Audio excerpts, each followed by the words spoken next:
മകളുടെ പഠനാവശ്യാർത്ഥം ചെന്നൈയിലേക്ക് പോയ വിമുക്ത ഭടനായ പിതാവിനെ തേടിയലഞ്ഞ് ബന്ധുക്കൾ. മലപ്പുറം മച്ചിങ്ങൽ സ്വദേശി നരിപ്പറ്റ അലവിയെ തേടി 7 ദിവസമായി കുടുംബം അലയുകയാണ്. പോകാൻ സാധ്യതയുള്ള സ്ഥലങ്ങളിലെല്ലാം അന്വേഷിച്ചിട്ടും ഇതുവരെ കണ്ടെത്താനായില്ലെന്ന് കുടുംബം മലപ്പുറത്ത് അറിയിച്ചു.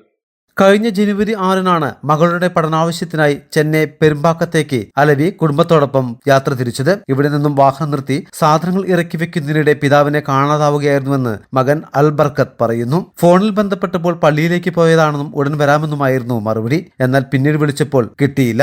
ചെറിയ തോതിൽ മറവി രോഗമുള്ളതിനാൽ അപ്പോൾ തന്നെ പെരുമ്പാക്കം T7 പോലീസ് സ്റ്റേഷനിൽ പരാതി നൽകുകയും ചെയ്തു. വിവരം വാട്സാപ്പിലും ഷെയർ ചെയ്തിരുന്നു. പിറ്റേന്ന് 3 കിലോമീറ്റർ അപ്പുറമുള്ള പള്ളിക്കരയിലെ മൊബൈൽ ഷോപ്പിൽ പിതാവ് ചെന്നിരുന്നതായും വിവരം ലഭിച്ചു. സ്കൂട്ടറിൽ കയറി പോകുന്നതായി നിരീക്ഷണ ക്യാമറയിലും കണ്ടതായും ബന്ധുക്കൾ പറഞ്ഞു. ലോക്കൽ പോലീസ് അന്വേഷണത്തിൽ പുരോഗതിയില്ലാത്തതിനാൽ കമ്മീഷണർ ഓഫീസിൽ പരാതി നൽകിയിരിക്കുകയാണ് കുടുംബം. ഞാൻ ബർക്കത്ത്, എൻ്റെ സ്വദേശം മലപ്പുറം മച്ചിങ്ങലാണ്. എൻ്റെ ഫാദറാണ് മിസ്സായിട്ടുള്ളത്. ജനുവരി 6-ാം തീയതി ചെന്നൈയിൽ നിന്ന് കാണാതായി. എൻ്റെ ചെറിയ സിസ്റ്റർ ഡോക്ടറായിരുന്നു. അവൾക്ക് സൂപ്പർ സ്പെഷ്യാലിറ്റി സീറ്റിൻ്റെ അർത്ഥം ചെന്നൈയിൽ പോയതായിരുന്നു ജോയിൻ ചെയ്യാൻ വേണ്ടിയിട്ട്. ഇവിടുന്ന് ഇന്നോവ കാറിൽ എൻ്റെ മദറും എൻ്റെ 2 സിസ്റ്ററും അളിയനും ഫാദറും കൂടി അങ്ങോട്ട് പോയതായിരുന്നു. അവിടെ വെച്ച് സാധനങ്ങളെല്ലാം ഇറക്കുന്ന സമയത്ത് വണ്ടിയിൽ നിന്ന് സാധനങ്ങൾ കയറ്റിക്കൊണ്ടിരിക്കുക പെങ്ങൾ റൂമിൽ പോയി. തിരിച്ച് വന്ന സമയത്ത് പിന്നെ വാപ്പ വണ്ടിയിൽ നിന്ന് ഇറങ്ങണതേ കണ്ടോളൂ ഉമ്മ. പിന്നെ ഫാദറിനെ കാണുന്നില്ല. അപ്പോൾ സെല്ലുണ്ടായിരുന്നു, സാധാ സെല്ലായിരുന്നു, ചെറിയ സെല്ല്.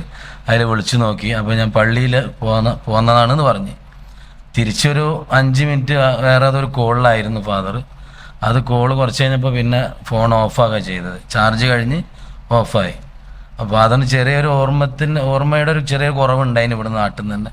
പക്ഷെ അവിടെ നിന്ന് എന്താ സംഭവിച്ചതെന്ന് അറിയില്ല. പിന്നെ നമ്മളവിടുത്തെ പെരുമ്പാക്കം എന്ന് പറഞ്ഞ സ്ഥലത്തു നിന്നാണ് കാണാണ്ടാണത് വാപ്പന്നെ. ചെങ്കൽപ്പേട്ട് കളക്ടർക്കും തമിഴ്നാട് മുഖ്യമന്ത്രിക്കും പരാതി നൽകിയെങ്കിലും ഫലമുണ്ടായിട്ടില്ല. തീർത്ഥാടന കേന്ദ്രങ്ങളിലും അനാഥാലയങ്ങളിലും തമിഴ്നാട്ടിലെ മറ്റു നഗരങ്ങളിലും അടക്കം ബന്ധുക്കൾ അന്വേഷിച്ചെങ്കിലും ഇതുവരെ വിവരം ലഭിച്ചിട്ടില്ല. വാർത്താസമ്മേളനത്തിൽ അലവിയുടെ ഭാര്യ KP ഫാത്തിമ, സഹോദരൻ KP അബ്ദുൽ ഖാദർ എന്നിവരും പങ്കെടുത്തു. മലബാർ ടൈംസ്, മലപ്പുറം.